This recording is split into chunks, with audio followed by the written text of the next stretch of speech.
মক্কা ছেড়ে দয়াল নবীজি মদিনাতে যান।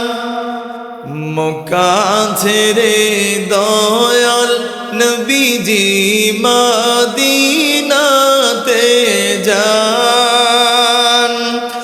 মায়ের দেশের জন্যে নবীজি, মায়ের দেশের জন্যে নবীজি ফিরে ফিরে চান নবীজি। আল্লাহ আল্লাহ আল্লাহু লা ইলাহা ইল্লাহু আল্লাহ আল্লাহ। গুনাহগারের গুনাহ জোরে দুরুদে আপনার। গুনাহগারের গুনাহ জোরে দুরুদে আপনার। দয়া করে তারাইবেন, দয়া করে উম্মত গুনাহগার নবীজি। আল্লাহ আল্লাহ আল্লাহু লা ইলাহা ও আল্লাহ আল্লাহ আল্লাহু লা ইলাহা। মা আমেনা স্বপ্নে দেখেন গর্ভে তাহার নূর। মা আমেনা স্বপ্নে দেখেন গর্ভে তাহার নূর। সেই নূরেরই নাম রাখিলেন, সেই নূরেরই মোহাম্মদ রাসূল নবীজি। আল্লাহ আল্লাহ আল্লাহু লা ইলাহা ও আল্লাহ আল্লাহ।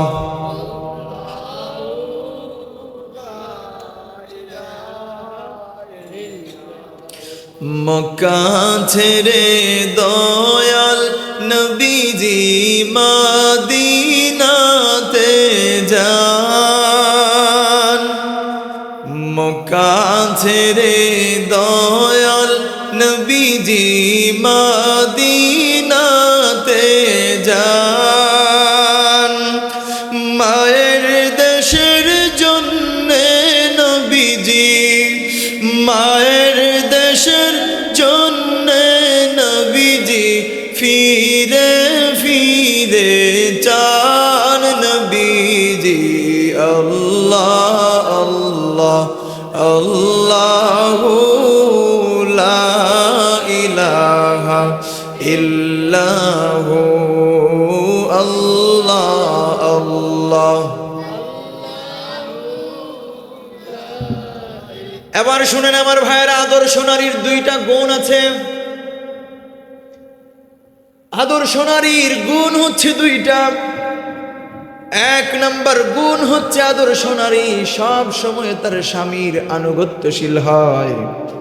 আর আদর্শ নারীর দুই নাম্বার গুণ হচ্ছে তার চরিত্র, ইজ্জত আবরুর হেফাজত করে। আজকাল নারীরা যখন বিবাহ বসে, একজন স্বামীর সাথে একজন পুরুষের সাথে তার যখন বিবাহ বন্ধনে আবদ্ধ হয়, ওই মেয়েটা স্বামীর বাড়িতে যাওয়ার পরে কিছুদিন পর্যন্ত স্বামীর কথায় উঠবোস করবে। স্বামী যেই কথাগুলা বলবে সেই কথাগুলা সুন্দর করে শুনবে, স্বামীর মন জয় করে নিবে। কিছুদিন যেতে না যেতেই এমন একটা বিহেভ করবে, এমন একটা ব্যবহার করবে মনে হয় ওই লোকটা তার স্বামী না, বরং ওই লোকটা তার কাজের ছেলে। আমার ভাইরা শুনেন, পুরুষরা জিহাদ করে, জিহাদের ময়দানে ঝাঁপাইয়া পড়তে পারে, আল্লাহর রাস্তায় জিহাদ করতে পারে, কিন্তু নারীরা তো জিহাদ করতে পারে না, জিহাদে যেতে পারে না। তাইলে নারীরা কোন কাজ করলে, কোন ইবাদত করলে, কোন বন্দেগী করলে, গোলামি করলে, কোন কোন কাজের দ্বারা নারীরা জিহাদের সমান সওয়াব পাবে, জানার দরকার আছে না নাই? আমার ভাইরা শুনুন, পুরুষের জন্য ময়দানে জিহাদ করা আর নারীর জন্য স্বামীর খিদমত করা, ইজ্জত আবরুর হেফাজত করা। একজন পুরুষ জিহাদ করে যেমন সওয়াবের অধিকারী হয়, একজন নারী সে যদি তার স্বামীর খিদমত করে, স্বামীর আনুগত্যশীল হয়, শুধু তাই নয়, তার ইজ্জত আবরুর হেফাজত করে, ওই স্ত্রী জিহাদ না করেও তার আমল নামার মধ্যে জিহাদের সওয়াব দিয়ে দেবেন একজন, তিনি কে? আমার ভাইরা শুনুন, নারীদের মর্যাদার লড়াই শুধু এখন নয়, আল্লাহর হাবিবের যুগেও ছিল। সুবহানাল্লাহ বলেন। হযরত আসমা বিনতে ইয়াজিদ আনসারী রাদিয়াল্লাহু তাআলা আনহা, তিনি একজন নারী সাহাবী, মুসলমান নারীদের প্রতিনিধি হয়ে তিনি আল্লাহর হাবিব মুহাম্মদুর রাসূলুল্লাহ সাল্লাল্লাহু আলাইহি ওয়াসাল্লামের খিদমতে উপস্থিত হন। আরজ করেন, ইয়া রাসূলুল্লাহ, উম্মতের দরদি নবীজি, ইয়া হাবিবাল্লাহ, আমার মাতা পিতা আপনার জন্য কোরবান হোক ইয়া রাসূলুল্লাহ। আমি মুসলমান নারীদের প্রতিনিধি হয়ে আপনার খিদমতে উপস্থিত হয়েছি ইয়া রাসূলুল্লাহ। নিঃসন্দেহে আল্লাহ তাআলা পুরুষ এবং নারীদের জন্য, উভয়ের জন্য আপনাকে নবী হিসাবে প্রেরণ করেছে। ইয়া রাসূলুল্লাহ, ইয়া হাবিবাল্লাহ, এই জন্য আমরা নারীরা আপনার উপর ঈমান এনেছি, এক আল্লাহর উপরে ঈমান এনেছি, বিশ্বাস স্থাপন করেছি। কিন্তু আমাদের নারীদের মধ্যে কিছু সমস্যা দেখা যায়। এক নাম্বার হচ্ছে, আমরা নারীরা সব সময় ঘরে আবদ্ধ থাকতে হয়। এক নাম্বার কি? নারীরা সব সময় ঘরে আবদ্ধ থাকতে হয়। এবার আসেন দুই নাম্বার, ওই যে নবীজির সাহাবী হযরত আসমা বিনতে ইয়াজিদ আনসারী রাদিয়াল্লাহু তাআলা আনহা, তিনি বলতেছেন এই কথাগুলা। দুই নাম্বার হচ্ছে, নারীরা সব সময় পর্দার ভিতরে বন্দী থাকতে হয়। তিন নাম্বার কি? তিন নাম্বার হলো, নারীরা পুরুষের ঘরে সঙ্গিনী হয়ে থাকে, পুরুষদেরকে সঙ্গ দেয়। এবার চার নাম্বার হচ্ছে, ওই নারীরা পুরুষদের সন্তান তাদের গর্ভের মধ্যে ধারণ করে। সুবহানাল্লাহ বলেন। ওই নারী সাহাবী বলেন, ইয়া রাসূলুল্লাহ, ইয়া হাবিবাল্লাহ, নবীজি গো, এরপরও দেখা যায় নারীদের থেকে পুরুষরা সওয়াবের কাজে বহু গুণে এগিয়ে আছে। সুবহানাল্লাহ বলেন। যেমন উদাহরণস্বরূপ তিনি বলতেছেন, পুরুষরা মসজিদে যে জুমার নামাজ আদায় করে, কিন্তু আমরা নারীরা জুমার নামাজ মসজিদে যে আদায় করতে পারি না। দুই নাম্বার শুনেন, পুরুষরা জানাজার নামাজে শরীক হতে পারে, কিন্তু আমরা নারীরা তা পারি না। তিন নাম্বার কি? তিন নাম্বার হচ্ছে, পুরুষরা হজ্জের পর হজ করি, কিন্তু আমরা নারীরা পারি না। এবার শুনুন চার নাম্বার। চার নাম্বার হচ্ছে, তিনি বলতেছেন সব কিছুর থেকে বড়, তারা আল্লাহর রাস্তায় জিহাদ করতে পারে, কিন্তু আমরা নারীরা তা পারি না। ইয়া রাসূলুল্লাহ, ইয়া হাবিবাল্লাহ, আর তারা যখন হজ এবং উমরায় যায়, জিহাদের জন্য, আল্লাহর রাস্তায় জিহাদ করার জন্য যায়, আমরা নারীরা কিছু কাজকর্ম করি। তার এক নাম্বার হচ্ছে, তাদের মাল হেফাজত করি। সুবহানাল্লাহ বলেন। তাদের সম্পদের হেফাজত করি। দুই নাম্বার হচ্ছে, তাদের জন্য পোশাক তৈরি করি। আর তিন নাম্বার হচ্ছে, তাদের সন্তান সন্ততি লালন পালন করি। এমত অবস্থায় আমরা কি তাদের সওয়াবের মধ্যে অংশীদার হব না? আল্লাহর হাবিব নূর নবীজি মুহাম্মদুর রাসূলুল্লাহ সাল্লাল্লাহু আলাইহি ওয়াসাল্লাম তিনি যখন এই কথাগুলো শুনলেন, এই কথাগুলো শোনার পরে আল্লাহর হাবিব সাহাবায়ে কেরামদের প্রতি লক্ষ্য করে বললেন, রে সাহাবীরা শোনো, তোমরা দিন সম্পর্কে এই মহিলার চেয়ে কি উত্তম প্রশ্ন কাউকে করতে শুনেছো নাকি? সুবহানাল্লাহ। এবার নবীজির সাহাবীরা বলেন, ইয়া রাসূলুল্লাহ, উম্মতের দরদি নবীজি, ইয়া হাবিবাল্লাহ। সাহাবায়ে কেরাম বলতেছেন, এমন কোন প্রশ্ন কোন মহিলা করতে পারে এটা আমরা কেউ ধারণা পর্যন্ত করি নাই, আমরা কেউ কখনো কোনোদিন চিন্তাও করি নাই। জোরে জোরে বলেন না সুবহানাল্লাহ।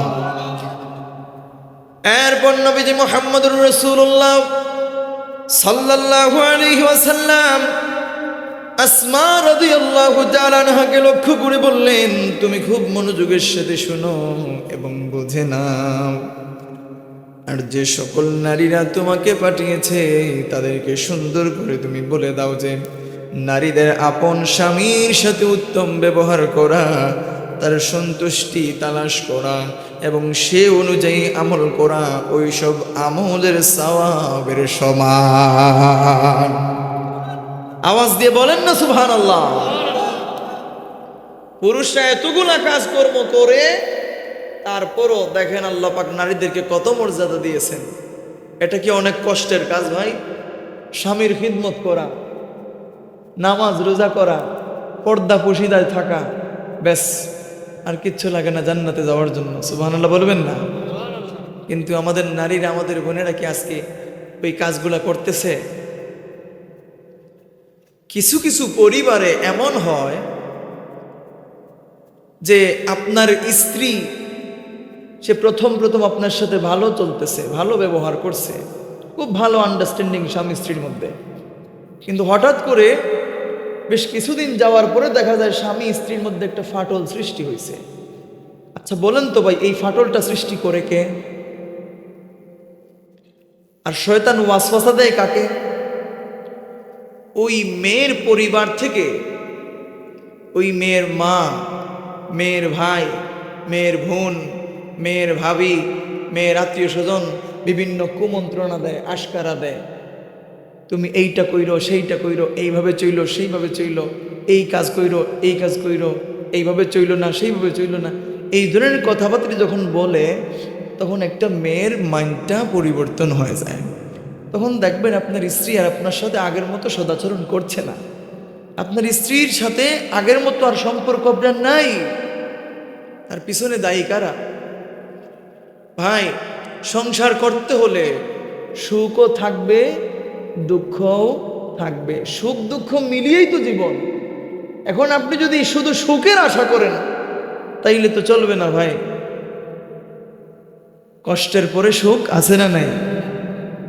আর সুখের পরে দুঃখ আছে না নাই? এটা চিরন্তন সত্য, চিরন্তন বাস্তব কথা।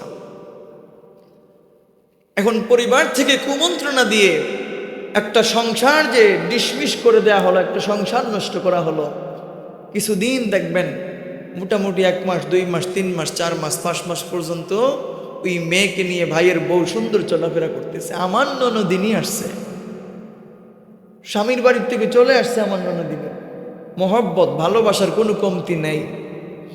যখন মোটামুটি 4-5 মাস চলে যায় তখন দেখা যায় কারমাই আছে, কারমাই নাই। ঠিক কিনা বলেন? ও ভাই, আপনার মেয়ে, আপনার বোন, আপনার ভাতিজি, আপনার ভাগ্নি, আপনার নাতনি, তাকে বিয়ে দিয়েছেন, সে মেয়ে হয়ে জন্ম নিয়েছে, তাকে তো বিয়ে দিতেই হবে। তো বিয়ে যখন দিয়েছেন কষ্ট তো তাকে করতেই হবে, আর কষ্টের পরেই তো সুখ আছে না নাই? এখন পরিবারের মধ্যে শুধুই কি কষ্ট লেগে থাকে নাকি? না, এমন একটা পরিবারও নাই যে শুধু কষ্ট লেগেই থাকে, মিক্স থাকে, কষ্ট আছে, সুখও আছে। এখন আপনি যদি আপনার প্রতিবেশীর কথায় আপনার ফ্যামিলি মেম্বারের কথায় আপনি আপনার সংসারটা নষ্ট করে দেন, একদিন চোখের পানি আর নাকের পানি এক হবে। সেই দিন আফসোস করবেন, হাহাকার করবেন, কান্না করবেন। সেই দিন চোখের পানি মুছে দেওয়ার কেউ থাকবে। আপনি বাবা, আপনি একদিন বিরক্ত হয়ে যাবেন, বলবেন এত টাকা খরচ করে বিয়ে দিলাম, 2 বছর যেতে পারে নাই, চলে আসলা ঘরে, এখনো তোর আরেক বোন ঘরে আছে, তাকেও তো বিয়ে দিতে হবে, আরেকটা ভাই ঘরে আছে, তাকেও তো বিয়ে করাতে হবে। তখন আপনি বলবেন একদিকে কথাবার্তি, তার মা বলবে আরেক দিকে কথাবার্তি, ভাইয়ের বউ বলবে আরেক দিকে কথাবার্তি, এই তো লাগছে। তখন ঠিকানা হয় কি? ঠিকানা হয় মানুষের বাড়িতে কাজের বুয়া হয়ে কাজ করা। ঠিক কিনা বলেন? কথাগুলো কষ্ট নিয়ে বলতেছি ভাই, কথাগুলো কি বাস্তব না? আমার ভাইয়েরা শুনেন, এক হাদিসের মধ্যে বর্ণিত হয়েছে, নবীজির সাহাবী হযরত ইবনে আব্বাস রাদিয়াল্লাহু তাআলা আনহু বলেন, আল্লাহর হাবিব মুহাম্মদুর রাসূলুল্লাহ সাল্লাল্লাহু আলাইহি ওয়াসাল্লাম ইরশাদ করেছেন, 4টি জিনিস যাকে দান করা হয়েছে সে দুনিয়া এবং আখিরাতের কল্যাণ লাভ করেছে। সুবহানাল্লাহ বলেন। সেই 4টি জিনিস কি কি? 1 নাম্বার হচ্ছে কৃতজ্ঞ অন্তর। আমাদের মা বোনদের আজকে কৃতজ্ঞ অন্তর নাই। কৃতজ্ঞ অন্তর না থাকার কারণেই আজকে ফ্যামিলিগুলোর মধ্যে বিভিন্ন সমস্যা যায় ঝামেলা আছে না নাই? এই জন্য আমাদেরকে কৃতজ্ঞ অন্তর আগে তৈরি করতে হবে। আমার মা বোনেরা হয়তো পর্দার অন্তরাল থেকে আমাকে গালি দিচ্ছেন, বকা দিচ্ছেন, কিন্তু বিনয়ের সাথে বলি, হক কথা তো আমাদেরকে বলতেই হবে ভাই। এখন কে গালি দিল আর কে দোয়া করলো সেটা দেখার দরকার নাই, সেটা দেখার সময়ও নাই। তো 4টি জিনিস যাকে দান করা হয়েছে সে দুনিয়া এবং আখিরাত উভয় জাহানে কল্যাণ লাভ করেছে। সুবহানাল্লাহ। সেই 4টি জিনিসের মধ্যে 1 নাম্বার কি? কৃতজ্ঞ অন্তর তৈরি করতে হবে। আপনার স্বামী অসহায়, গরিব মানুষ, রিক্সার ড্রাইভার, রিক্সা চালায়, এটা তো হালাল কাজ করতেছে, চুরি তো করতেছে না ভাই। একজন রিক্সা চালক ভাই সারাটা দিন রিক্সার পেডেল মেরে মেরে পরিশ্রম করে মাথার ঘাম পায়ে ফেলে উপার্জন করে টাকা এনে সংসার চালায়। এবার স্ত্রী বলল, স্বামী আমাকে একটা সোনার নেকলেস এনে দাও। আচ্ছা বলেন তো, সারাটা দিন রিক্সা চালিয়ে এই অল্প টাকা ইনকাম করে ওই লোকটা কি সোনার নেকলেস এনে দেওয়ার ক্ষমতা থাকবে? তার থাকবে না। এই তো সংসারের মধ্যে লেগে গেল একটা ঝামেলা। কারণ কি? পাশের বাসার ভাবি তার স্বামী তাকে কি করছে? হীরা দিয়ে, ডায়মন্ড দিয়ে একটা রিং বানিয়ে দিছে। তুমি কি আমাকে সোনা দিয়েও পারো না? এমন সংসারে আমি আসলাম, না কোনো শখ পূরণ করতে পারলাম, না কোনো ইচ্ছা পূরণ করতে পারলাম, কিছুই করতে পারলাম না। বিনয়ের সাথে বলি, আমার মায়েরা, আমার বোনেরা, আমাদেরকে কৃতজ্ঞ অন্তর তৈরি করতে হবে। কৃতজ্ঞ অন্তর যদি আমরা তৈরি করতে পারি আর সেই 4টা গুণ আমাদের মধ্যে থাকে, আল্লাহর হাবিব বলছেন আমরা যেন দুনিয়া এবং আখিরাতের কল্যাণ অর্জন করেছি। সুবহানাল্লাহ। এবার আসেন 2 নাম্বার হচ্ছে আল্লাহর জিকির রত জবান, লিসান যাকিরাম। আল্লাহর জিকির রত জবান আমাদেরকে বানাতে হবে। আজকাল আমাদের সমাজের মায়েরা বোনেরা আল্লাহর জিকির করা তো দূরে থাক, তারা যখন ভাত রান্না করার জন্য যখন পাতিলটা চুলার উপরে নিয়ে বসায়, একটাবার ফলো করে দেখবেন মাথার মধ্যে নাই কোনো কাপড়, নাই কোনো পর্দা পুশিদার, ঠিক না আছে আউযুবিল্লাহ, না আছে বিসমিল্লাহ। আপনি হুজুরের কাছে দোয়া চান, আপনি পুরুষ মানুষ, হুজুর দোয়া করবেন। এত কষ্ট করে টাকা পয়সা কামাই করি, পরিবারের মধ্যে তো রহমত নাই, বরকত নাই। এত এত টাকা কামাই করি, রহমত পাই না, বরকত পাই না হুজুর। আমাদের জন্য একটু দোয়া করবেন। ও ভাই, আমি আপনাকে বিনয়ের সাথে বলবো, আপনি আপনার ঘর আগে ঠিক করেন, তাইলেই তো রহমত আর বরকত আসবে। আপনার স্ত্রী সে যখন ভাতের পাতিল যখন রান্নার চুলার উপরে বসায়, বিসমিল্লাহির রহমানির রহিম শব্দটাও পড়ে না, ভাতের সেই ডেগের মধ্যে যখন পানি ঢালে, পাতিলের মধ্যে যখন পানি ঢালে, সেখানেও বিসমিল্লাহির রহমানির রহিম পড়ে না। চালটা যখন সেই পাতিলের মধ্যে ঢালে, তখনও বিসমিল্লাহির রহমানির রহিম বলে না। এমন অনেক নারীরা দেখা যায় গান গায় গুনগুন করে গান গায়, আর সেই গান গেয়ে গেয়ে সে ভাত রান্না করতেছে। এবার বলেন তো ভাই, গান গেয়ে ভাত রান্না করার কারণে আপনার পরিবারের মধ্যে রহমত আসবে নাকি গজব আসবে? শুধু তাই নয়, বিনয়ের সাথে বলি বাবা শুনেন, ভাত যখন রান্না করা হয়ে গেল, এবার যখন খাবার দাবার শুরু হবে, খাবার দাবার শুরু করতে হলে সেই ভাতের পাতিল থেকে তো সেই ভাতগুলা একটা কি ওইটা কি বলে একটা বাউলের মধ্যে নিয়ে আসতে হবে, বা একটা ঝুড়ির মধ্যে নিয়ে আসতে হবে। একটা ঝুড়ির মধ্যে করে অথবা একটা থালার মধ্যে করে তিনি ভাতগুলা নিয়ে আসবেন। সেখানেও দেখবেন বিসমিল্লাহ নাই, আউযুবিল্লাহ নাই, কিচ্ছু নাই। শুধু তাই নয়, তিনি যে ভাত সেই পাতিল থেকে নিয়ে আসবেন, সেখানে ভাতের চামচটা তিনি এমনভাবে ঢুকালেন, একেবারে পাতিলের মধ্যখানে, একেবারে মাঝখান যেটাকে বলা হয়, মধ্যখান থেকে তিনি ভাত তুলে নিয়ে আসলেন। বরকত হবে নি ভাই? তিনার উচিত ছিল কি, তিনি এক পাশ থেকে কেটে কেটে কেটে কেটে নিয়ে আসবেন, তাইলে মধ্যখানে বরকত দিতেন একজন, তিনি কে? আল্লাহ। এবার শুনেন ভাইরা, অধিকাংশ মহিলাদের মধ্যে একটা কমন সমস্যা দেখা যায়, ভাত তরকারি নিয়ে যখন খানার টেবিলে নিয়ে আসছেন, এবার আপনি যদি পুরুষ মানুষ, একটাবার যদি আপনি কিচেনের দিকে যান, রান্নাঘরের দিকে যান, যে দেখবেন ভাতের পাতিলের উপরেও কোনো ঢাকনা নাই, তরকারির পাত্রের উপরেও কোনো ঢাকনা নাই। আর ঢাকনা না থাকার কারণে শয়তান, খারাপ জিন্নাত আপনার সবগুলা বরকত নষ্ট করে দিচ্ছে। আপনাদের কষ্ট হচ্ছে ভাই? আমার ভাইরা শুনেন, এই জন্য উচিত হচ্ছে আপনি যখন ভাত নেওয়া শুরু করবেন ভাতের পাতিল থেকে, তখন এক পাশ থেকে কেটে কেটে নিয়ে যাবেন। তরকারি যখন নেওয়া শুরু করবেন, এক পাশ থেকে কেটে কেটে নেবেন।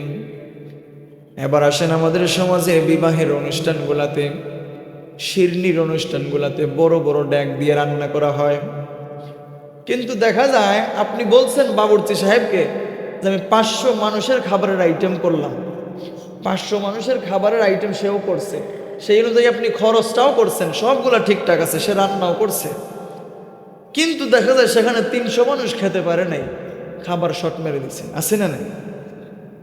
কেন হয়? বরকত নাই।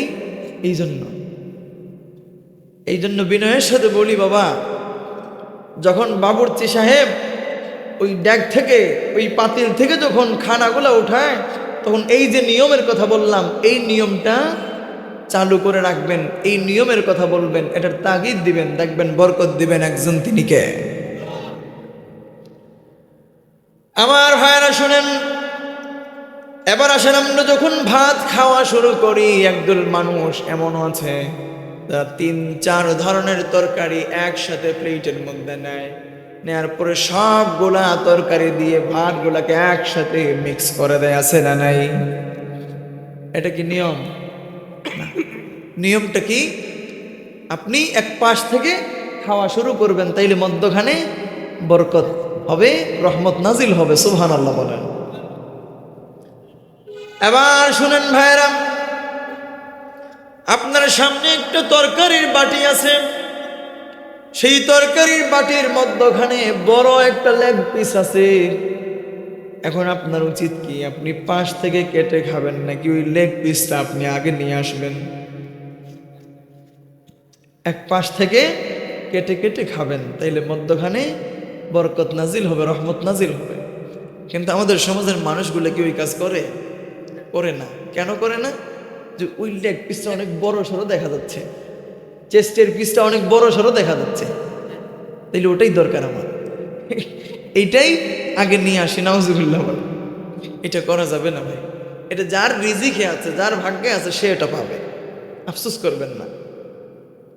আর নিজে সবসময় কম খাবেন, মানুষকে বেশি খাওয়াবেন, এটা আল্লাহর হাবিবের সুন্নাত। সুবহানাল্লাহ বলেন। এবার আসেন আমার ভাইরা, 3 নাম্বার যে বিষয়ের কথা বলবো সেটা হচ্ছে বিপদে ধৈর্যশীলা শরীর। বিপদ আপদে বালা মুসিবতে আমাদের শরীরকে ধৈর্যশীলা শরীর বানাতে হবে। এবার আসেন 4 নাম্বার। 4 নাম্বার হচ্ছে এমন স্ত্রী যে নিজের ইজ্জত এবং স্বামীর মালের ব্যাপারে কখনো খেয়ানত করে না। জোরে বলেন না সুবহানাল্লাহ।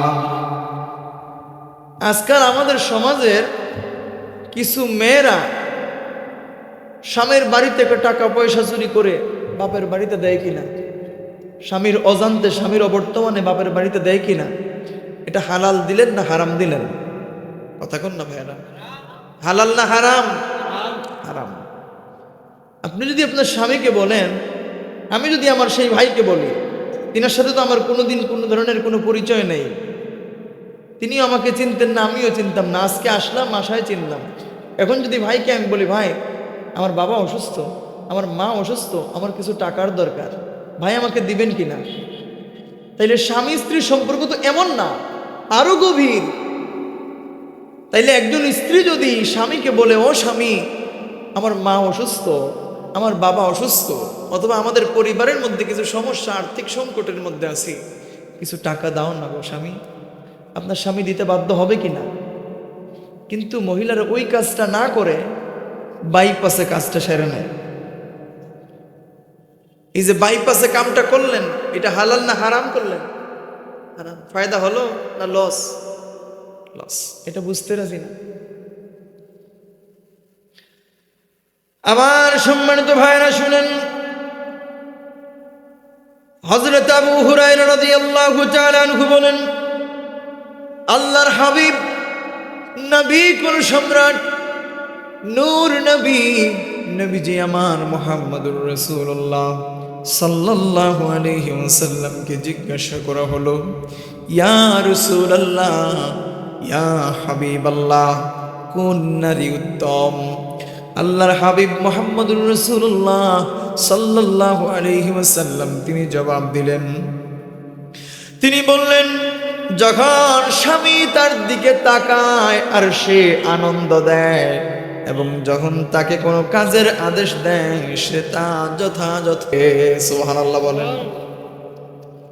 কোন নারী সবচেয়ে উত্তম বলেন না ভাইরা? এই জায়গার মধ্যে আসছেন, কিছু একটা শিখে যাবেন না? হ্যাঁ মাশাআল্লাহ। স্বামীর আদেশ যে মানে, এবং স্বামীর কি করে, স্বামী তার দিকে তাকানোর উপরে সে স্বামীকে আনন্দ দেয়, তার মানে স্বামীকে খুশি করে। সারাটা দিন পুরুষ বেচারা গাধার মতো খাটনি ঘাটে, কাজকর্ম করে যখন ঘরে ফেরার সময় স্বামীটা যখন ঘরে ঢুকে, ওই সময় স্ত্রী যদি একটা হাস্যোজ্জ্বল চেহারায় একটা সুন্দর মুস্কি হাসি দিয়ে সালাম দেয়, আসসালামু আলাইকুম, স্বামীর মনের মধ্যে কি আর সারা দিনের ক্লান্তি থাকবে, কষ্ট থাকবে? মুহূর্তের ভেতরেই শেষ হয়ে যাবে। সুবহানাল্লাহ। কিন্তু এই ধরনের কয়জন স্ত্রী আমাদের সমাজে পাওয়া যায়? এখন তো বের হয়েছে এই যে একটা শয়তান, এটাই কাম সারছে। আগে মানুষ সিরিয়াল দেখতো টিভিতে, এখন মাইয়ারা সিরিয়াল দেখে মোবাইলে। আর ওই যে ইন্ডিয়ান সিরিয়ালগুলা দেখে দেখে প্রত্যেকটা পরিবারের মধ্যে ঝামেলা আছে না নাই? পরিবারগুলো নষ্ট হচ্ছে কিনা? আমার ভাইয়েরা শুনেন, আল্লাহর হাবিব আরো বলেন, সে নিজের ব্যাপারে এবং তার ধন সম্পদ অলংকারের ব্যাপারে এমন কোনো কাজ করে না যা তার স্বামী অপছন্দ করে, কিন্তু এই ধরনের চিন্তা আজকের সমাজের একটা স্ত্রীও করে না। স্বামী কোনটা পছন্দ করলো আর কোনটা অপছন্দ করলো এটার ধারধারি না, আমি আমার মতো করে চলবো। আমি কি কোনো দিক থেকে কম নাকি? আমার বাপের কি কম আছে নাকি? আমার বাপের বাড়িতে কি কম আছে? আমার কি লাঠি শুটার অভাব আছে? অভাব নেই। ওই মেয়েটা চলে কি নিজের মতো করে। ওই যে মা বলে দিছে তুমি তোমার মতো করে চলবা, কারো কাছে মাথা নত করবা না। এই তো সন্তান চলতেছে মায়ের কথায়, আর মায়ের কথায় চলতে চলতে চলতে চলতে এক সময় দেখা গেল সংসারের মধ্যে ফাটল সৃষ্টি হয়ে গেছে। আচ্ছা বলেন তো ভাই, এই যে কাঁচের গ্লাসটা, এই গ্লাসটা যখন আপনি এই নিচে পাকার মধ্যে ঠাস করে নিক্ষেপ করবেন, গ্লাসটা কি ভালো থাকবে? ফেটে চূর্ণ বিচূর্ণ হয়ে যাবে। তর্কের খাতিরে মেনে নিলাম আপনি সেই গ্লাসটাকে আঠা দিয়ে গাম দিয়ে আবার নতুন করে সুন্দর করে সম্পূর্ণ ফিটিং দিতে পারবেন, কিন্তু যে দাগটা পড়েছে ওই দাগটা কি মোছন হবে? পারবেন মোছন করতে? এই তুচ্ছ ছোট্ট ছোট্ট বিষয় থেকে সংসারের মধ্যে বড় ধরনের ফাটল সৃষ্টি হয়, কিন্তু আমাদের সমাজের মানুষগুলা, শাশুড়িগুলা এগুলার চিন্তাও করে না। আল্লাহ প্রত্যেককে হেদায়েত দান করুক, সবাই করি আমিন। এবার শুনেন ভাইরা, আল্লাহর হাবিব মুহাম্মদুর রাসূলুল্লাহ সাল্লাল্লাহু আলাইহি ওয়া আলিহি ওয়াসাল্লামের কন্যা হযরত ফাতিমাতুজ জাহরা রাদিয়াল্লাহু তাআলা আনহা, নাম শুনেছেন নাকি? তিনি হচ্ছেন জান্নাতি রমণীদের সরদারিনী, মুহাম্মদুর রাসূলুল্লাহ সাল্লাল্লাহু আলাইহি ওয়াসাল্লামের কন্যা, হযরত আলী রাদিয়াল্লাহু তাআলা আনহুর স্ত্রী, ইমাম হাসান হুসাইন রাদিয়াল্লাহু তাআলা আনহুর মা। তো ভালো করে এই ঘটনাটা শুনবেন, কিতাব থেকে বলছি। হযরত আলী রাদিয়াল্লাহু তাআলা আনহু বলেন, হযরত ফাতিমাতুজ জাহরা রাদিয়াল্লাহু তাআলা আনহা তিনি নিজ হাত দিয়ে জাতা ঘোরাতেন। জাতা, সেই জাতার চাকাটা ঘোরাতে ঘোরাতে ঘোরাতে ঘোরাতে হাতের মধ্যে ঠুসা উঠে যায়। সুবহানাল্লাহ বলেন। শুধু তাই নয়, তেনার স্বামী হযরত আলী রাদিয়াল্লাহু তাআলা আনহু বলতেছেন, নিজেই মশক ভরে যখন পানি নিয়ে আসতেন। এখন আমাদের প্রত্যেকের ঘরের মধ্যে মোটর আছে না নেই? পানি ঘরে আছে, বাথরুমও ঘরে আছে, সব কিছু ঘরে আছে, তারপরও আমাদের মা বোনেরা সুখী নাই। হযরত ফাতিমাতুজ জাহরা রাদিয়াল্লাহু তাআলা আনহা তিনি সেই দূর থেকে মশক ভরে পানি নিয়ে আসতেন, আর মশক ভরে যখন পানি নিয়ে আসতেন, সেই রশিটা এইভাবে বুকের উপরে অনেক বিশাল দাগ পড়ে গেল। জোরে বলেন না আল্লাহু আকবার। শুধু তাই নয়, দুজাহানের কন্যা হয়ে তিনি নিজে নিজের ঘর পরিষ্কার করতেন, ঝাড়ু দিতেন। সুবহানাল্লাহ বলেন। ফলে তিনার সমস্ত কাপড় চোপড় ময়লা হয়ে যেত। একবার আল্লাহর হাবিব মুহাম্মদুর রাসূলুল্লাহ সাল্লাল্লাহু আলাইহি ওয়াসাল্লামের নিকট কিছু গোলাম এবং বাদী এসেছিল। আলী রাদিয়াল্লাহু তাআলা আনহু বলেন, আমি হযরত ফাতিমা রাদিয়াল্লাহু তাআলা আনহাকে বললাম, যদি পিতার কাছ থেকে একজন খাদিম চেয়ে আনতে, তাহলে তোমার কষ্ট অনেক গুণে লাঘব হয়ে যেত। সুবহানাল্লাহ বলেন। তিনি হুজুর সাল্লাল্লাহু আলাইহি ওয়াসাল্লামের খিদমতে গেলেন। লোকজন অনেক বেশি, অনেকগুলা লোক সেখানে জমায়েত হয়ে আছে। এবার দুজাহানের বাদশা মুহাম্মদুর রাসূলুল্লাহ সাল্লাল্লাহু আলাইহি ওয়াসাল্লামের কন্যা হযরত ফাতিমাতুজ জাহরা রাদিয়াল্লাহু তাআলা আনহা তিনি আর সেখানে কোনো কথা বললেন না, সেখান থেকে চলে আসলেন। ঠিক পরের দিন নবীজি মুহাম্মদুর রাসূলুল্লাহ সাল্লাল্লাহু আলাইহি ওয়াসাল্লাম নিজেই তাশরীফ আনলেন এবং জিজ্ঞেস করলেন, রে ফাতেমা, তুমি কাল কি জন্য আমার কাছে গিয়েছিলে? তখন হযরত ফাতিমাতুজ জাহরা রাদিয়াল্লাহু তাআলা আনহা তিনি লজ্জায় চুপ থেকে গেলেন, কোনো কথা বললেন না। সুবহানাল্লাহ বলেন।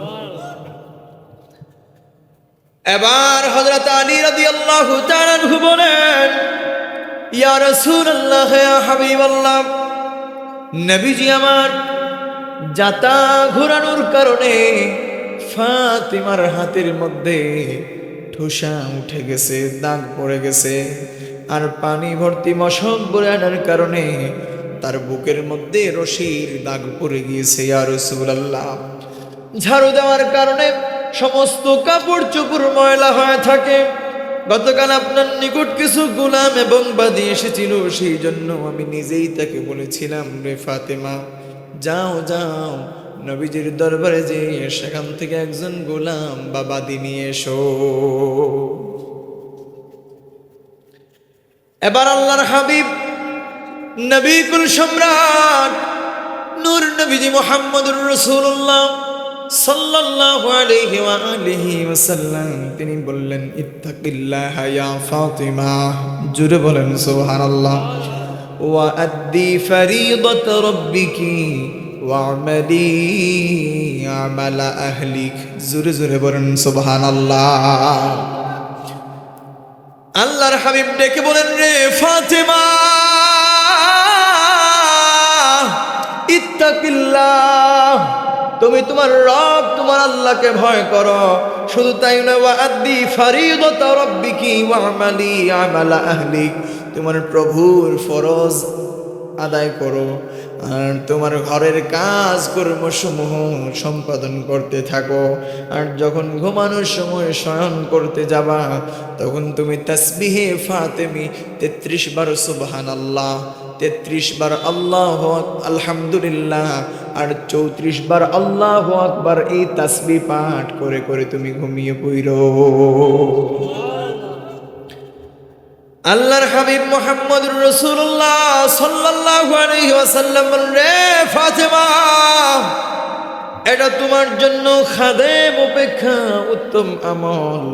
হযরত ফাতিমাতুজ জাহরা রাদিয়াল্লাহু তাআলা আনহা সঙ্গে সঙ্গে বলেন, কানাত রাদিতু আনিল্লাহি ওয়া আন রাসূলি।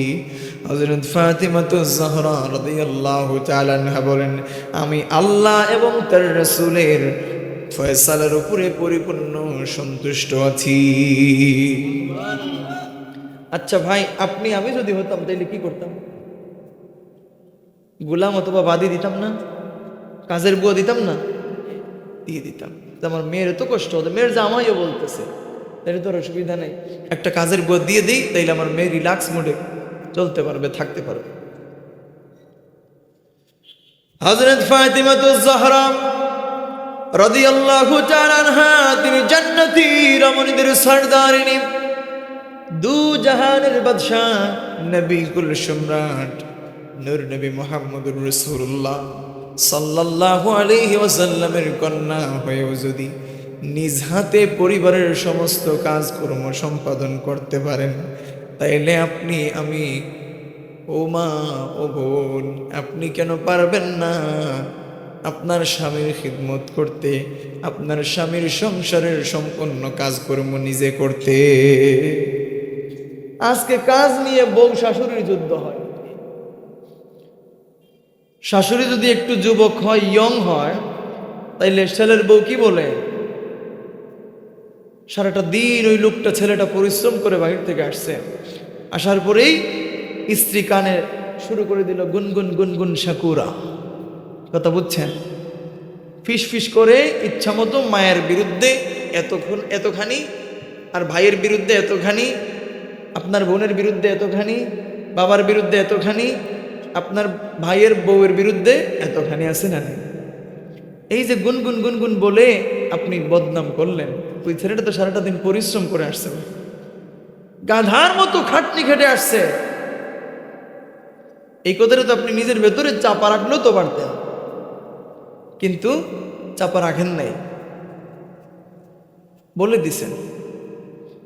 এবার স্বামীর কাছে বিচার দিচ্ছে, আমি আজকে এই এই এই এই এই এই এই এই এই কাজগুলো করছি, আপনার মা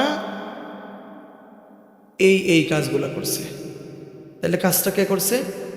ছেলের বউ বেশি করছে তার হিসাব অনুযায়ী। তাহলে আপনি কি ওই যে কি বলে প্রতিযোগিতা করে শাশুড়ির সাথে কাজ করবেন? এটা কি আপনার সংসার না? শাশুড়ি কয়দিন থাকবে? শাশুড়ি কয়দিন থাকবেই পরিবারে? আল্লাহর হুকুম হয়ে গেলে তো চলেই যাবে, তবে তো আপনি একা। তাহলে কেন শাশুড়ির মনের মধ্যে কষ্ট দিচ্ছেন? শাশুড়ির মনের মধ্যে কষ্ট দিয়েন না। এই শাশুড়ি মনের মধ্যে যদি কষ্ট পায় আর একবার অভিশাপ দিয়ে দেয়, একেবারে ছন্ন বিচ্ছন্ন করে দেবে ভাই। আল্লাহ আমাদেরকে হেফাজত করে বলি আমিন। আমার সম্মানিত ভাইরা শুনেন, স্বামীর আনুগত্যের বিরল এক দৃষ্টান্ত আল্লাহর হাবিব মুহাম্মদুর রাসূলুল্লাহ সাল্লাল্লাহু আলাইহি ওয়াসাল্লামের যুগে স্বামী স্ত্রী দুইজন থাকতেন একটি বাসার 2 তলার মধ্যে। সুবহানাল্লাহ বলেন। একটি বাসার 2 তলায় থাকতেন স্বামী স্ত্রী, আর নিচতলায় থাকতেন ওই যে স্বামীর যে স্ত্রী, মেয়ের মা এবং বাবা, আই মিন তার শ্বশুর এবং শাশুড়ি নিচতলায় থাকতেন, আর উপরতলায় তারা স্বামী স্ত্রী 2 জন থাকতেন। এবার নিচতলায় স্ত্রীর বাবা মা বসবাস করতেন। স্বামী সফরে যাবেন, স্ত্রীকে নিষেধাজ্ঞা দিয়ে গেছেন। স্ত্রীকে বললেন, রে প্রিয় স্ত্রী, তুমি 2 তলার থেকে উপরতলার থেকে নিচতলায় কখনো আসবে না। সুবহানাল্লাহ। জুবেল ভাই একটু চা খাওয়াই। আমার ভাইয়া শুনেন, স্বামী নিষেধ দিয়ে গেলেন, স্ত্রী নিচতলায় যদিও তোমার মা বাবা থাকে, কিন্তু আমি স্বামীর পারমিশন নাই, তুমি উপরতলা থেকে নিচতলায় নামতে পারবা না। আচ্ছা বলেন তো, স্বামী সফরে যাওয়ার পরে ওই স্ত্রী যদি দিনে 1000 বার নিচে আসে আর উপরে যায়, নিচে আসে আর উপরে যায়, স্বামী কি দেখবে নাকি? কথা বলেন না, স্বামী দেখবে না। তবুও তিনি নিচে একটা বারের জন্য নামলেন না। সুবহানাল্লাহ। ওই মহিলার মা, ওই মহিলার বাবা অসুস্থ হয়ে গেছেন। এবার তিনি জানতে চাইলেন আল্লাহর হাবিবের কাছে, ইয়া রাসূলুল্লাহ, ইয়া হাবিবাল্লাহ, নবীজি গো, আমার স্বামী তো সফরে চলে গেলেন, আমাকে নিষেধ দিয়ে গেলেন আমি যেন উপরতলা থেকে নিচতলায় না নামি। এবার বলেন, হুজুর, আমার স্বামী আমাকে নিষেধ করছেন আমি নিচতলায় নামে না আসার জন্য। আমার কলিজার টুকরা বাবা অসুস্থ হয়ে গেছেন গো ইয়া রাসূলুল্লাহ, এমন অবস্থায় আমি কি আমার বাবার চেহারাটা দেখতে পারি নাকি? আল্লাহর হাবিব মুহাম্মদুর রাসূলুল্লাহ সাল্লাল্লাহু আলাইহি ওয়াসাল্লাম বলেন, না না, তার কোনো সুযোগ নাই। তুমি তোমার স্বামীর আনুগত্য করো, তোমার স্বামীর হুকুম পালন করো। জোরে বলেন না সুবহানাল্লাহ। আচ্ছা বলেন তো, আল্লাহর হাবিবও নিষেধ করছেন ওই মহিলা তিনি যেন তিনার বাবাকে এসে না দেখেন, 2 তলা থেকে নিচতলায় না নামেন। এখন যদি ওই মহিলা চাইতেন, তাইলে কি নিচে আসতে পারতেন না? বাবা অসুস্থ, বাবা বলে কথা, বাবা অসুস্থ। ওই মহিলা তিনি নিচে নেমে আসলেন না। এবার যখন অসুস্থ থাকতে থাকতে ওই মহিলার বাবা মৃত্যুবরণ করলেন, বলেন ইন্না লিল্লাহি ওয়া ইন্না ইলাইহি রাজিউন। এবার ওই মহিলার বাবা যখন মৃত্যুবরণ করলেন, এবার সেই মহিলা আল্লাহর হাবিব রাহমাতুল লিল আলামিনের কাছে খবর পাঠালেন, ইয়া রাসূলুল্লাহ, ইয়া হাবিবাল্লাহ, আমার বাবা অসুস্থ থাকাকালীন সময়ও তো আমার বাবার চেহারাটা দেখতে পারি নাই। এবার বাবা মৃত্যুবরণ করেছেন, শেষবারের জন্য বাবার চেহারাটাকে একটু দেখতে পারি নাকি? আল্লাহর হাবিব মুহাম্মদুর রাসূলুল্লাহ সাল্লাল্লাহু আলাইহি ওয়াসাল্লাম বলেন, না, তুমি তোমার বাবার চেহারা দেখতে পারবে না, বরং তুমি তোমার স্বামীর আনুগত্য করো। আওয়াজ দিয়ে বলেন না সুবহানাল্লাহ। আচ্ছা বলেন তো ভাই, এই কাজটা আমাদের বর্তমান সমাজে যদি ঠিক ওই কাজটা হতো, তাইলে কি ওই বউটা আর একটা সেকেন্ড সময় পর্যন্ত স্বামীর ঘরে থাকতো? স্বামীকে বলতো, তুমি আমাকে তালাক দিতে হবে না, বললাম 1 তালাক 2 তালাক 3 তালাক, নাও আমি তোমার 3 তালাক দিলাম, চলে গেলাম বাপের বাড়িতে। এমন স্বামীর প্রয়োজন নাই। কথা কি বাস্তব না ভাই? বলবে 2 পয়সার বেটা তুমি আমার স্বামী, আর যে আমাকে জন্ম দিয়েছে আমার বাবা, আমার জন্মদাতা পিতা, তোমার জন্য কি আমি আমার পিতাকে স্যাক্রিফাইস করে দিব? না, এটা হতে পারে না। আমি তোমাকেই স্যাক্রিফাইস করলাম, আমি আমার বাবার বাড়িতে চলে গেলাম। ঠিক কিনা বলে? আমার সম্মানিত ভাইরা শুনেন, যখন ওই মহিলা এই সংবাদ পেলেন যে না না, নিচে যাওয়া যাবে না, এবার তিনি সবর করে বসে থাকলেন আর বাবার জন্য দোয়া করতে থাকলেন, মোনাজাত করতে থাকলেন।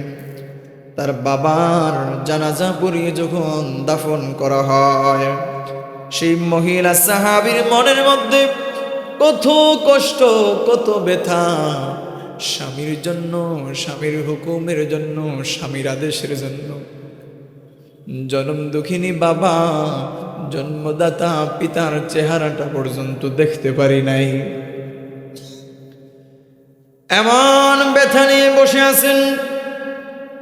উপরে তিনি চলে গেলেন, উপরেই তিনি থাকলেন, আর তিনি নিচে আসলেন না।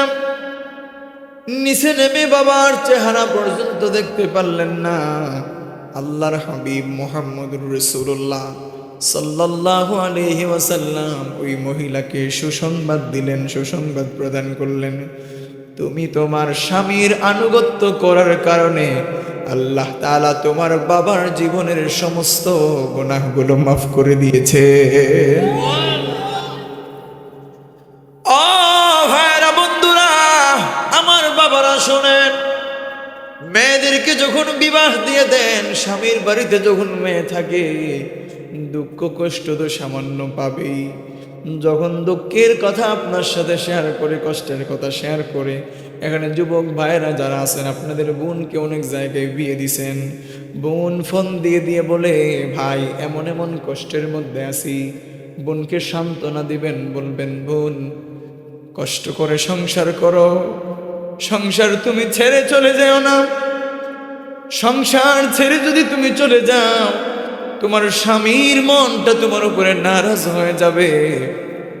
সংসার ছেড়ে চলে আইসো না, দুঃখে কষ্টে স্বামীর সংসার করো, আর আল্লাহর কাছে প্রার্থনা করো, নামাজ পড়ো, রোজা রাখো, ইবাদত বন্দেগী করো, আল্লাহর কাছে আশ্রয় প্রার্থনা করো। আল্লাহ রাব্বুল আলামিন তোমার সেই সংসারের মধ্যে শান্তি দিবেন, সুখ দিবেন, রহমত আর বরকত দিয়ে ভরপুর করে দেবেন। জোরে বলেন সুবহানাল্লাহ।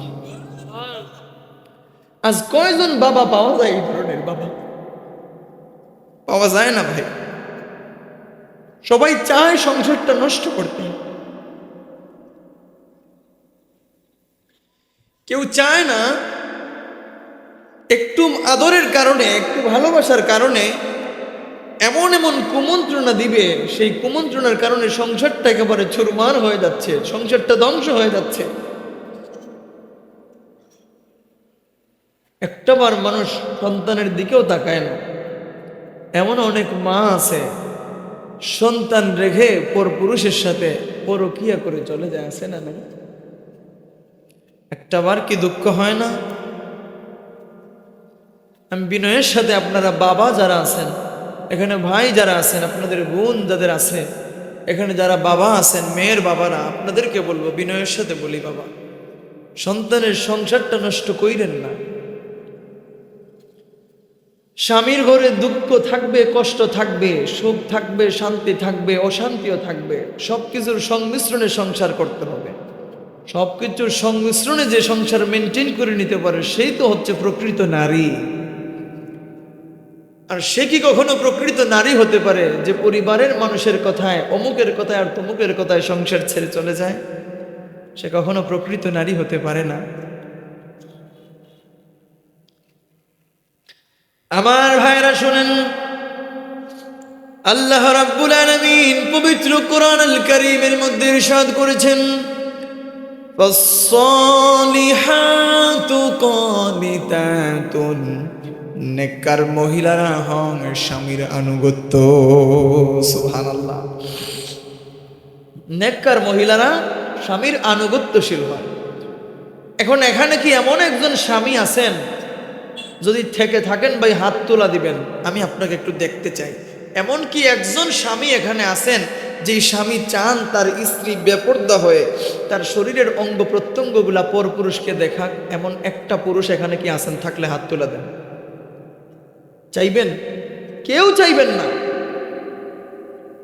তাহলে স্বামীরা কিসের হুকুম দেয়? স্বামীরা তো এই হুকুম দিচ্ছে না, যাও বাপের বাড়ি থেকে টাকা 50,000 নিয়ে আসো, যাও বাপের বাড়ি থেকে টাকা 1 লক্ষ নিয়ে আসো, এমনটা তো চাচ্ছে না। স্বামী চায়টা কি? স্বামী চায় স্ত্রী দিনদার হোক, স্ত্রী নামাজি হোক, পরহেজগার হোক, আল্লাহওয়ালা হোক, কোরআন শরীফের তেলাওয়াত করনেওয়ালা হোক। এটাই তো চায়। স্বামীরা চায় কি? স্বামীরা চায় তার স্ত্রী ইজ্জত আবরুর হেফাজত করুক। স্বামীরা চায় তার স্ত্রী পর্দা মেনটেন করে চলুক। কোনো পরপুরুষের সামনে যদি যেতেই হয়, বাধ্যতামূলক যদি যেতেই হয়, যাওয়াই লাগে, তাইলে সম্পূর্ণ পর্দা পুশিদা করে সে যেন পরপুরুষের সামনে যায়। চান কিনা আপনারা? আজকাল এই কথাগুলো বললেও তো সমস্যা। আপনার শাশুড়ি বলবে, আমার মেয়ের কি কোনো ফ্রিডম নাই? আমার মেয়ে কি তার নিজের মতো চলাফেরা করতে পারে না? সব কিছুতে আপনি শুধু ঘ্যানার ঘ্যানার করেন, এইভাবে কি সংসার করা যায়? এই কথাগুলো বলবে। স্বামীর মনে কষ্ট ঢুকবে কিনা? আমার ভাইরা শুনেন, এই জন্য যারা নেককার স্ত্রী, পরহেজগার, মুত্তাকি, দিনদার স্ত্রী, সব সময় স্বামীর কথা শুনবে, স্বামীর কথায় কাজকর্ম করবে। স্বামী যখন বলবে প্রিয়তমা স্ত্রী যাও নামাজে যাও, সঙ্গে সঙ্গে সমস্ত কাজগুলা ফেলে রেখে নামাজে যাবে। স্বামী যখন বলবে পর্দা করো, সম্পূর্ণ দায়মি ভাবে পর্দা করবে। স্বামী যখন বলবে কোরআন শরীফের তেলাওয়াত করো, সুন্দর করে কোরআন শরীফের তেলাওয়াত করবে। স্বামী যখন বলবে স্ত্রী আমার কাপড়গুলা ধৌত করে দাও, স্ত্রী আপনার কাপড়গুলা ধৌত করে দেবে। এবার এই কথা বললেও একদল স্ত্রী আবার বলবে আমি কি তোমার ঘরের কাজের বুয়া না, সব কাজ তোমার করে দিতে হবে? আর আরে ভাই, এই কাজগুলা করলে যে আপনি কতটুকুন সওয়াবের অংশীদার হচ্ছেন এটা তো একটা বড় চিন্তা করলেন। এবার আসেন কিতাব থেকে আরেকটা ঘটনা বলেই আমার আলোচনা শেষ করে দিব, টাইম হয়ে গেছে আজান। একজন মহিলা সাহাবিয়া, তিনার বিয়ে হয় ধনাঢ্য ফ্যামিলিতে, ধনাঢ্য পরিবারে। তাদের উভয়ের মধ্যে ছিল অগাধ মহব্বত আর ভালোবাসা। কোনো ধরনের কোনো ঝগড়া ফাসাদ ছিল না, দাঙ্গা হাঙ্গামা ছিল না। স্ত্রী স্বামীকে বড্ড ভালোবাসতেন, স্বামীও তার স্ত্রীকে ভালোবাসত। কোনো ধরনের কোনো ঝামেলা নেই। স্ত্রী সব সময় তার স্বামীর খিদমত করত। একদিন স্বামী বললেন, রে প্রিয়তমা স্ত্রী একটু পানি খেতে চাই। এবার স্ত্রী পানি আনতে গেলেন, পানি আনতে আনতে একটু দেরি হয়ে গেল, স্বামী ঘুমায় পড়লেন। এবার সেই স্ত্রী পানির গ্লাসটা হাতে নিয়ে দাঁড়ায় আছে, একবারও বসে নাই। সুবহানাল্লাহ বলেন। পানির গ্লাসটা হাতে নিয়ে দাঁড়ায় আছে। স্বামীর যখন চোখ খুলল, ঘুম ভাঙলো, ঘুম ভেঙে যখন স্বামী তার স্ত্রীর মুখের দিকে তাকালো, চেহারার দিকে তাকালো, স্বামী এত বেশি খুশি হলো।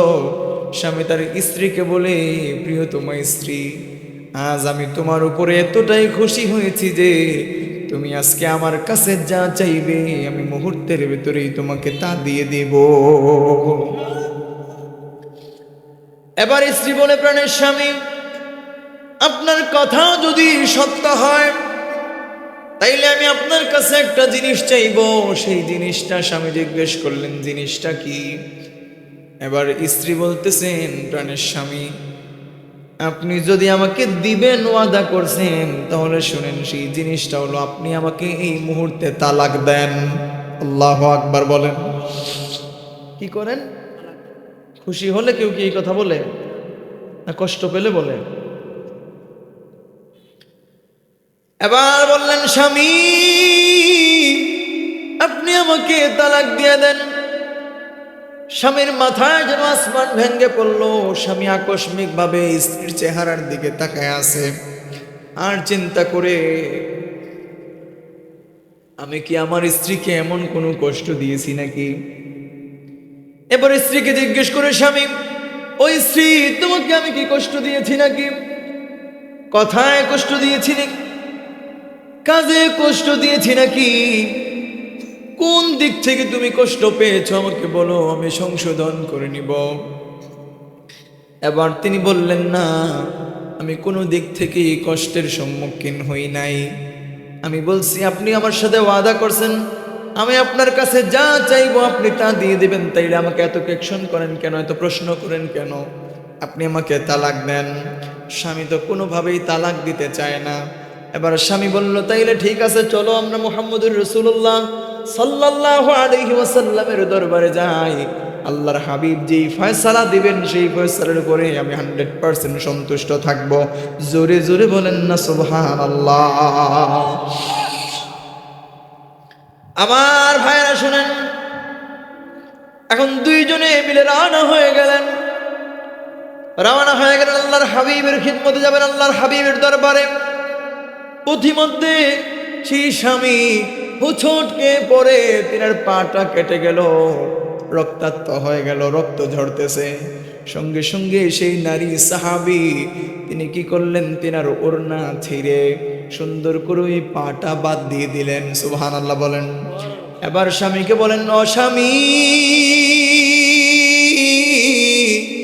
আসেন আসেন, আর মুহাম্মদুর রাসূলুল্লাহ সাল্লাল্লাহু আলাইহি ওয়াসাল্লামের দরবারে যাওয়া লাগবে না, চলেন চলেন আমরা বাড়ি ফিরে যাই। জোরে জোরে বলেন না সুবহানাল্লাহ। স্বামী তো আরো অবাক হয়েছে, কাহিনীটা কি?